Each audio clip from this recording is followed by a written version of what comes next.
My name is Hiyasha and today I shall be taking Trinity Grade 8 Speech and Drama Examination. My theme for today is animals and all my pieces will be revolving around the same.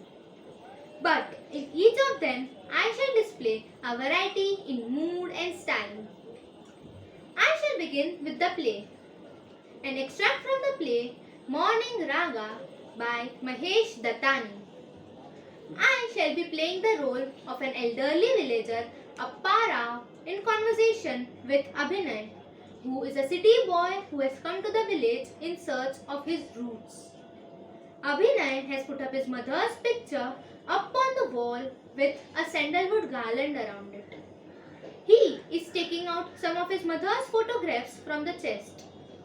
He shuts the chest and places the framed pictures on the chest one by one. Abhinay switches off the lights and lies down. He tosses a bit. It is dark. He opens the window and lies down with his eyes wide open. The moon appears from behind the cloud. The water body now reflects the palm tree. The moonlight lights up his mother's garlanded photographs.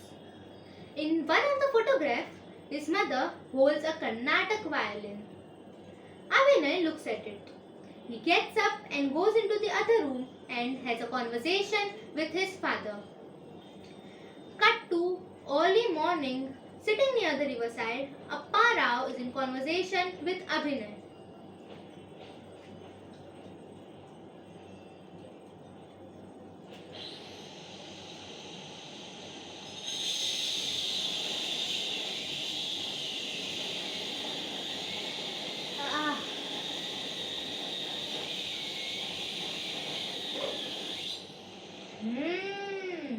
Abhinay, what are you thinking, huh? I heard the noise from your house last night. What were you arguing with your father about? Oh, where is Amma's violin? But why did you wake him in the middle to ask him that? What did he say? He doesn't know. Expected he will answer like that only. Huh?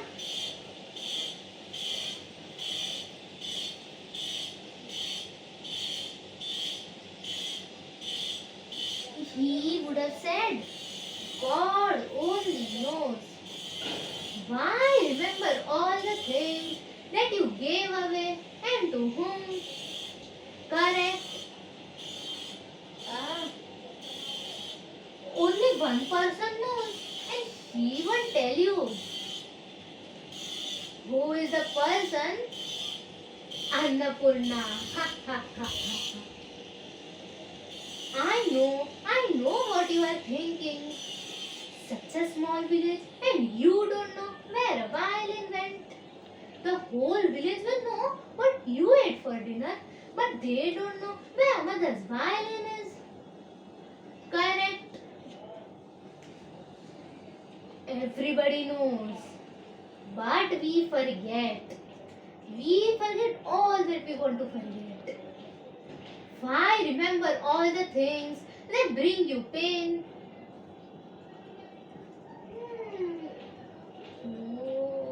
Oh, are you feeling unwell, my mother? I am talking to your grandson only, not any stranger from the city.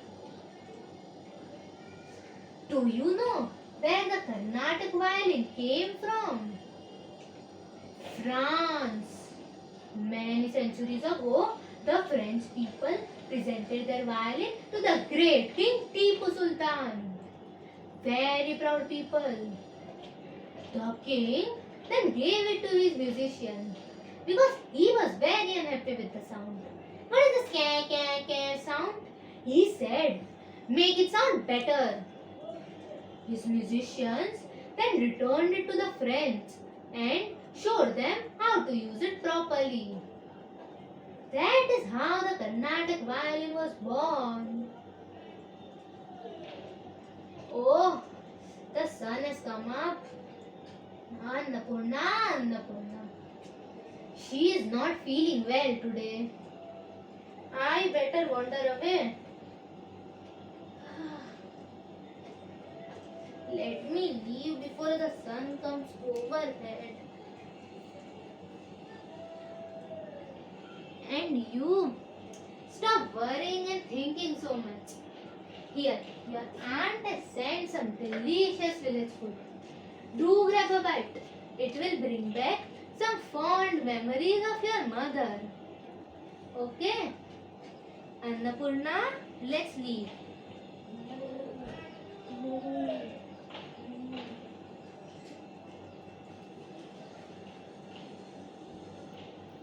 Please give me a moment to adjust the settings.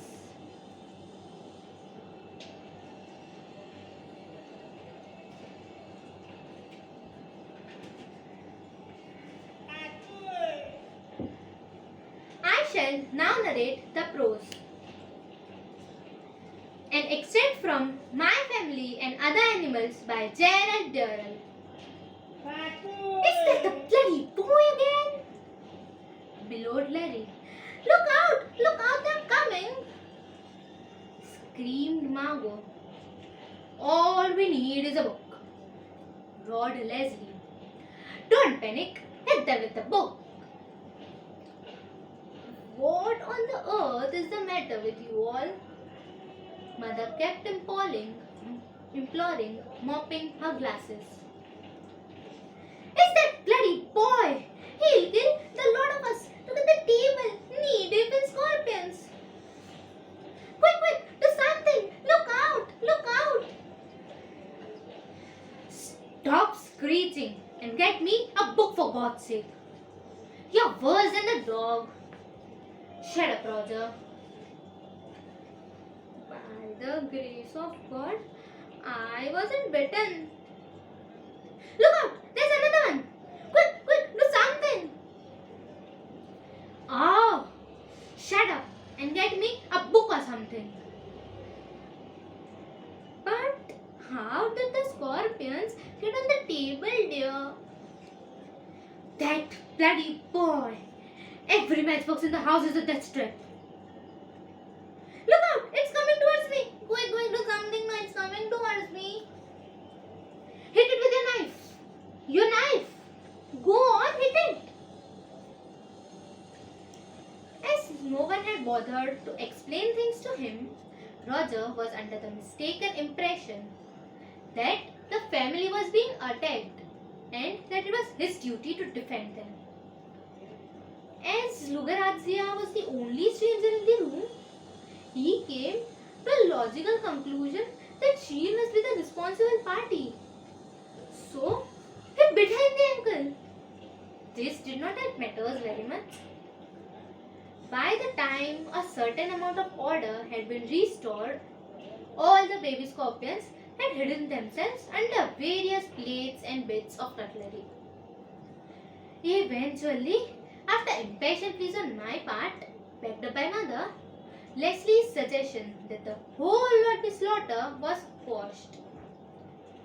While the family, still simmering with rage and fright, retired to the drawing room, I spent half an hour rounding up the babies, picking them up with a teaspoon and returning them to their mother's bag.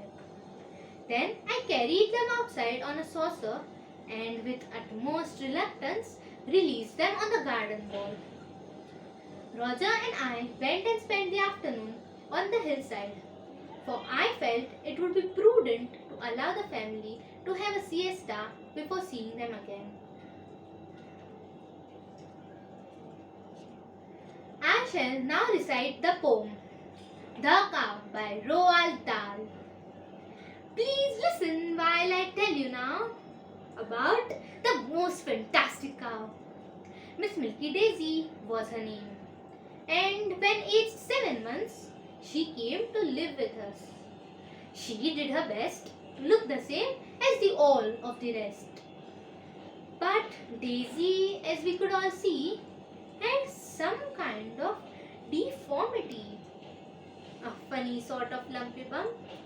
On either side, about around now not so very long ago, these bumpy lumps began to grow, and 3 or maybe 4 months later, I stood there an enthralled spectator. These bumpy lumps burst wide apart, and out they came. I crossed my heart. Of all wondrous, marvelous things, a pair of gold and silver wings. A cow with wings. A flying cow. I have never seen one up till now. Oh, Daisy dear, can this be true? She flapped her wings and up she flew. Most gracefully she climbed up high. She fairly whisked across the sky. You should have seen her dive and swoop. She even did a loop-the-loop. Of course, almost immediately, her picture was on live TV. And millions came each day to stare at Milky Daisy in the air. They shouted, "Jeepers, creepers! Wow! It really is a flying cow!" They laughed and clapped and cheered and waved. And all of them were well behaved, except for one quite horrid man who had travelled from Afghanistan. This fellow, standing in the crowd, raised up his voice and yelled aloud, "That silly cow! Hey, listen, Daisy, I think you're absolutely crazy." Unfortunately, Daisy heard quite clearly every single word. "By gosh!" she cried. "What awful cheek! Who's this silly foreign freak?" She dived, and using all her power, she got to 60 miles an hour. "Bomb's gone!" she cried. "Take that!" she said, and dropped a carpet on his head. I shall now answer the reflective questions. Question 1. Talk about how you choose your pieces for today's performance and how you balance the contrast in mood and style. It is important to use different moods and styles in your pieces to show the skills of a grade 8 student, because once you are on the stage, you don't want to be acting as a character, but you want to be the character. In class, we were given an option to choose our own theme, and we also did a lot of activities, which is how I came to a conclusion to select my theme as animals. That is why all my pieces are according to the mood, style and theme. The poem The Cow is a humorous rip-tickling piece. The play Morning Raga is a melancholic story where the boy is in deep stress as he searches for some unanswered questions. And the prose My Family and Other Animals has a very chaotic kind of mood and style, and it was challenging to bring out the different mood and styles of different characters. Question 2. What have you learned about your own strengths and limitations during your presentation for today's performance? Some of my strengths are my acting skills, confidence level, speaking correct English, while on the other hand, I have a weakness of not memorizing stuff quickly. But I put all my positivity into the memorizing phase because I wanted to do it, so I did it. Grade 8 is the most critical and important certificate a speech and drama student can have. My teacher always told me that I was really good at acting, but not that great at memorizing. So, I needed to give more time to that part. With the help of my teachers and my classmates, I improvised and improved for today's performance. Question 3.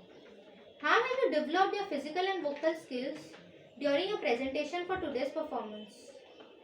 I have developed my physical skills by being more confident, loosening up my body, speaking correct English, giving more time to learning all my pieces, and also focusing on my facial expressions.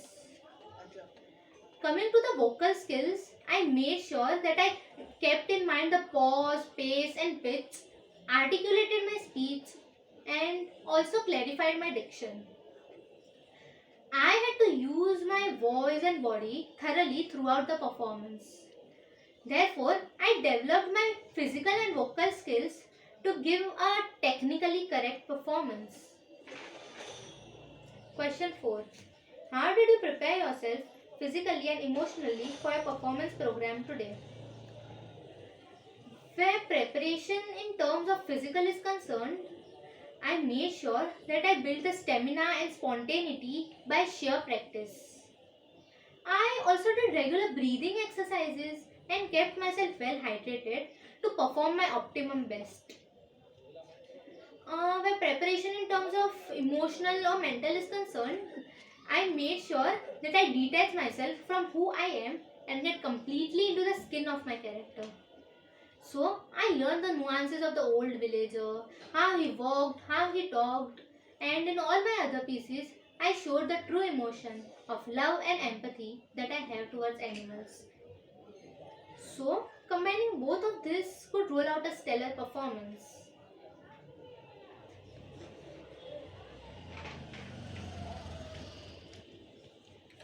With this, I end my Trinity Grade 8 Speech and Drama examination. I hope you enjoyed it as much as I did preparing and presenting it to you. Thank you.